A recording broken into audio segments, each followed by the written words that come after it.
Bonjour, aujourd'hui j'aimerais vous parler des différentes classes de personnages dans Dune Awakening qui arrivent, les différents skills, les compétences, les techniques.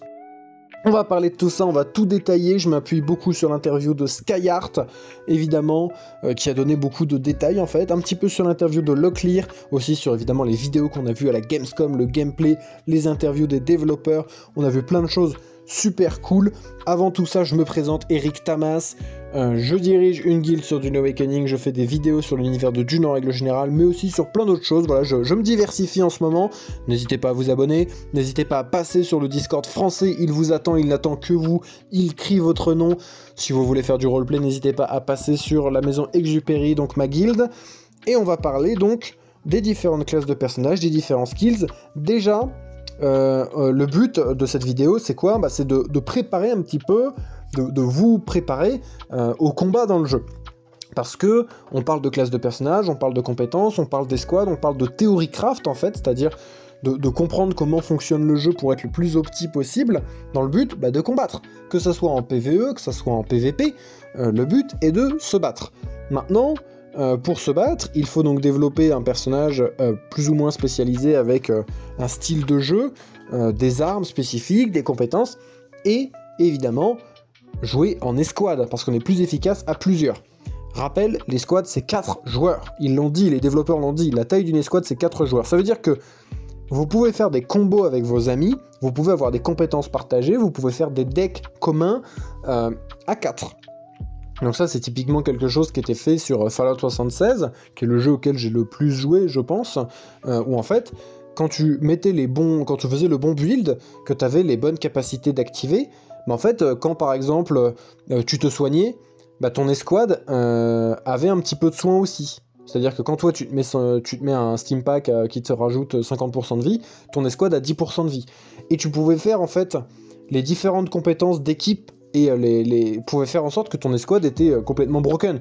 C'est-à-dire qu'à l'instant où un mec se soignait, t'avais toute l'équipe qui était soignée, quand un mec se prenait des dégâts, ça augmentait les dégâts de l'équipe, enfin, c'est n'importe quoi, c'est trop drôle.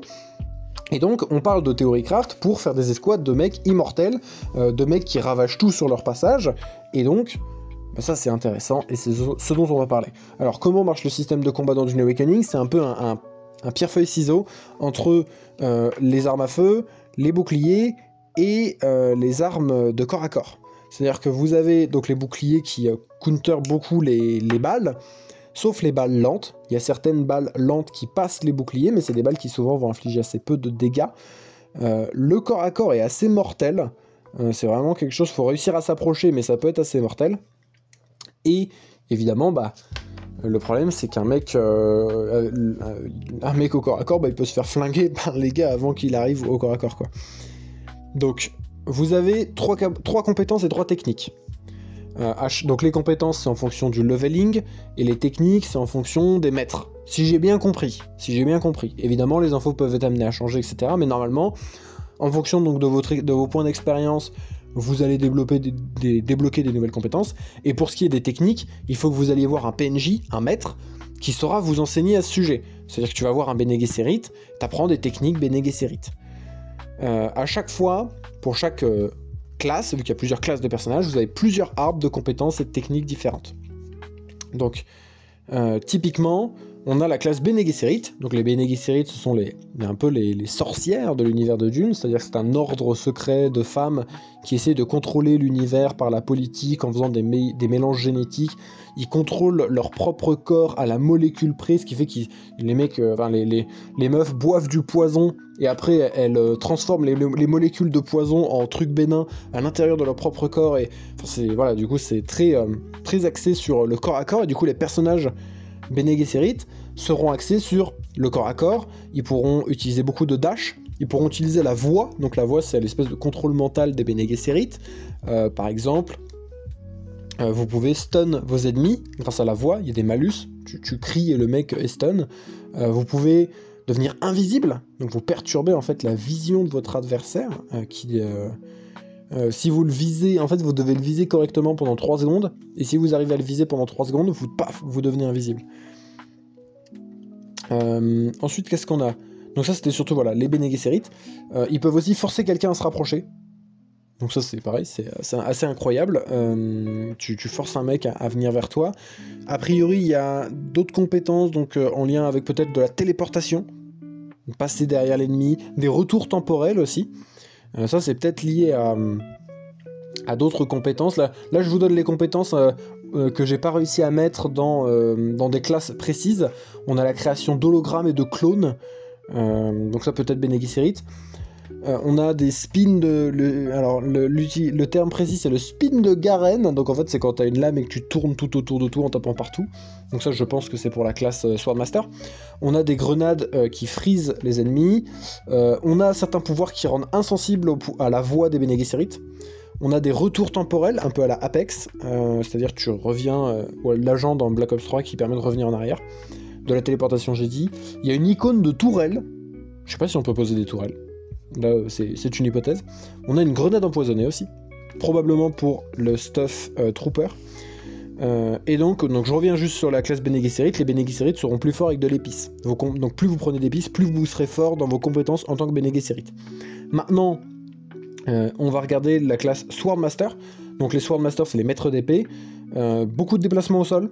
C'est une classe axée sur le corps à corps, sur la résistance, donc notamment résistance aux balles. Le but c'est de courir sur un mec et de le poignarder comme un énorme Rwandais façon génocide des années 90. C'est les machettes du futur. Faut savoir que l'univers de Dune, c'est quand même incroyable. C'est de la science-fiction, mais les mecs se battent à la machette, quoi. C'est Rwanda du futur. Donc il y a du dash target, beaucoup de dash évidemment, c'est-à-dire le fait de pouvoir se déplacer très très vite. Il y a de la parade parfaite, vous pouvez tourner autour des ennemis, donc beaucoup de mouvements autour du déplacement, déplacement au sol essentiellement. Vous avez la classe Mentat, donc les Mentats c'est les ordinateurs humains de Dune, souvent c'est les maîtres espions, les assassins, des gens très forts pour l'organisation. Donc là on va avoir beaucoup de distance en fait, ça va être un peu la classe distance, sniper, beaucoup de gadgets.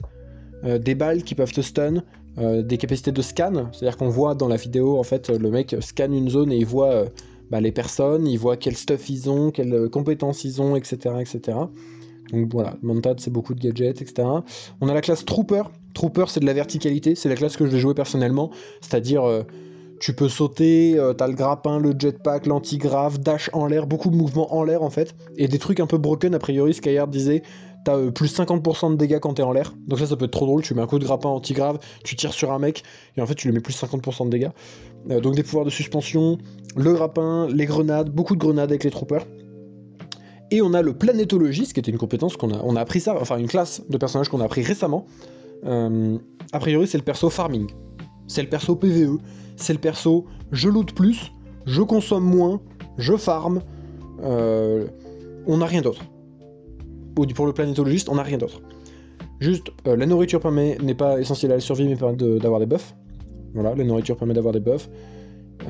Et du coup, là, vous avez quelques petites choses pour... Voilà, j'ai fait une petite synthèse de comment marchera le combat dans Dune Awakening. Donc retenez bien, vous faites une escouade de 4, relativement équilibrée, avec des skills qui vous permettent de vous aider les uns les autres, des petites skills d'équipe. Vous bouffez avant les combats pour avoir plus de vie, plus de dégâts, plus de mana, plus de tout ce que vous voulez. Vous faites un perso vraiment petit, et vous allez casser des gueules. Et ça c'est génial. Je précise juste que vous pouvez avoir plusieurs classes de personnages. Voilà, c'est quelque chose. Vous pouvez avoir des compétences, des techniques de Bene Gesserit et de Mentat. Et de Swordmaster. Vous n'êtes pas bloqué. Dans l'idée, chaque classe est un archétype, mais vous pouvez avoir des compétences un peu partout. Après, vous serez moins spécialisé. Vous pourrez vous débrouiller un peu. Si vous jouez tout seul, ça peut être sympa et tout, mais si vous jouez en équipe, être spécialisé est peut-être plus avantageux. J'espère vous avoir aidé. Après, il y aura tout le Theorycraft, mais là, on n'a pas les datas, c'est au niveau des armes. Au niveau des armes, des armures, de comment fonctionne le jeu, comment fonctionnent les dégâts, là-dessus, on attend que le jeu sorte, en fait. Il y aura du Theorycraft, et j'en parlerai, vu que c'est quelque chose qui m'intéresse, pour tryhard. Et puis je vous dis à très vite pour de prochaines vidéos. Abonnez-vous, passez sur les Discord. À plus!